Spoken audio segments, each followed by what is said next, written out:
Imagine defying death in a blazing cockpit and continuing to race in the championship only to lose that championship later on that year by a single point. What about snatching a title with only one race win throughout the entire season, or even blindsiding the entire grid with a new radical design? Welcome back to Trackside Tales, guys, where I share stories that shaped motorsports. In today's video, I'll be discussing 3 championship stories that changed Formula 1 forever. Jumping into the first story, we head to 1982, a season that was overshadowed by tragedy yet was remembered for its wild unpredictability. This was the year that Gilles Villeneuve was killed during a qualifying event at Lauda, and his Ferrari teammate Didier Pironi later suffered a career-ending accident whilst leading the championship. Even though this season was plagued with tragedy, it was also seen as a very exciting one, as 1982 had 11 different Grand Prix winners. Just to put that in perspective, the 2024 season was seen as an exciting season, but only had 7 race winners. And amidst all that chaos, Keke Rosberg, father of Nico Rosberg, was quietly amassing points.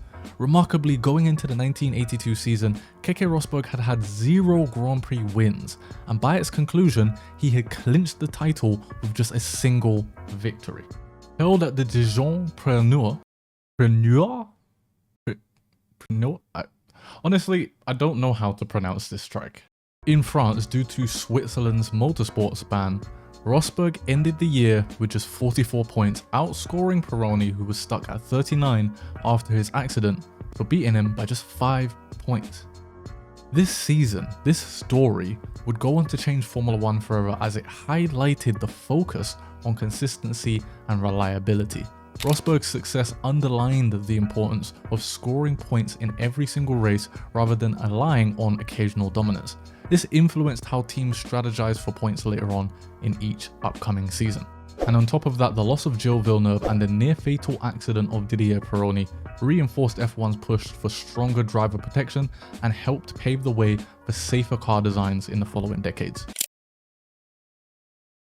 This next story is very famous amongst F1 fans. However, in the 1976 season, this story hadn't happened yet, so let's jump back to 1976. The 1976 season put a huge spotlight on the dangers that come with being a Formula 1 driver. Niki Lauda, then aged 27, was defending his previous world title with Ferrari that he won in 1975. A methodical and calm man behind the wheel, he was the complete opposite of McLaren's James Hunt, a charmish British guy who thrived on flamboyance. And this shocking story would happen halfway through the 76 season on August 1st at the Nürburgring. Niki Lauda's Ferrari veered off the track, crashing into the barriers and erupting into flames. Now, over the course of the next minute, whilst being stuck in the car, fellow drivers will try to drag him out. They eventually managed to get him out, but he suffered severe burns and lung damage. He was so close to death that the priest administered last rites at the hospital. And in an unbelievable display of willpower, Niki Lauda was back racing again in Formula 1 just 6 weeks later, competing in the Italian Grand Prix on September 12th. Still bandaged up, he finished in 4th for that race, preserving his shot at the championship. And by the final round at Fuji in Japan, Niki Lauda was actually leading the championship. But with monsoon-like conditions plaguing the circuit, it made him question the risks of racing.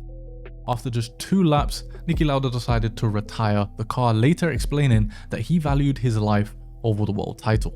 James Hunt, however, needed to finish in 3rd place.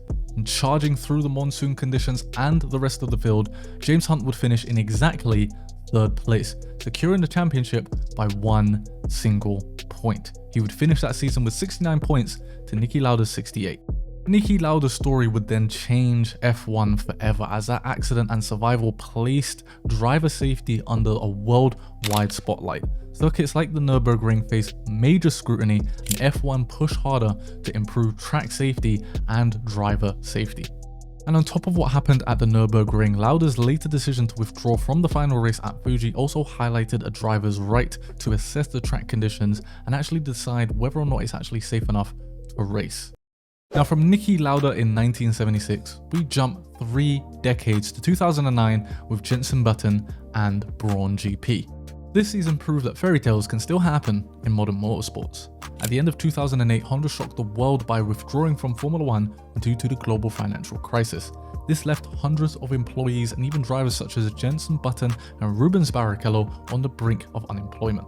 And this is where Ross Brawn would step in, buying the team for about as much as a packet of sweets. He rebranded the team as brawngp just mere weeks before the first race in 2009. Working on a limited budget but with a brilliant engineering solution, brawngp introduced the double diffuser, creating massive aerodynamic downforce. The results? Jenson Button won 6 of the first 7 races, dominating the early season. Rival teams such as Ferrari, McLaren and Red Bull launched protests, yet the double diffuser remained legal. By the time the bigger teams caught up, Button had already built an insurmountable lead. And the rest of this story is, as you would say, history. He would seal the Drivers' Championship at the Brazilian Grand Prix with a drive that gained him just enough points to secure the championship. brawngp also clinched the Constructors' Championship in its debut and only season, having risen from the ashes like a phoenix of the Honda in just less than a year. This season, this team and this story was just absolutely incredible and would change Formula One for the foreseeable future. The double diffuser saga would spur the FIA to clarify aerodynamic rules for subsequent years, reshaping the car's design and limiting future loopholes. This story and this season would also give massive amount of hope for teams towards the back of the grid. You have to remember, at the start of 2009, Ross Brawn bought this team for £1 and would go on to win the championship. These 3 stories are just absolutely incredible, from Niki Lauda's return from near death in 1976 to Keke Rosberg's single win title in 82 to brawngp's Cinderella success story in 2009. These aren't just records for the history books, these are milestones that changed how Formula One operated for the future. I'd love to know in the comment section down below which story resonated with you the most, which one did you like the most. For me, it definitely has to be brawngp's 2009 success story. I hope that you guys enjoyed this video. I enjoyed making it, and if you want to check out more Formula One stories, then I have a video talking about how McLaren conquered the 2024 season after decades of struggle. Or if you'd like to see which Formula One car is the best in history, check out how I calculated the most dominant car in F1 history.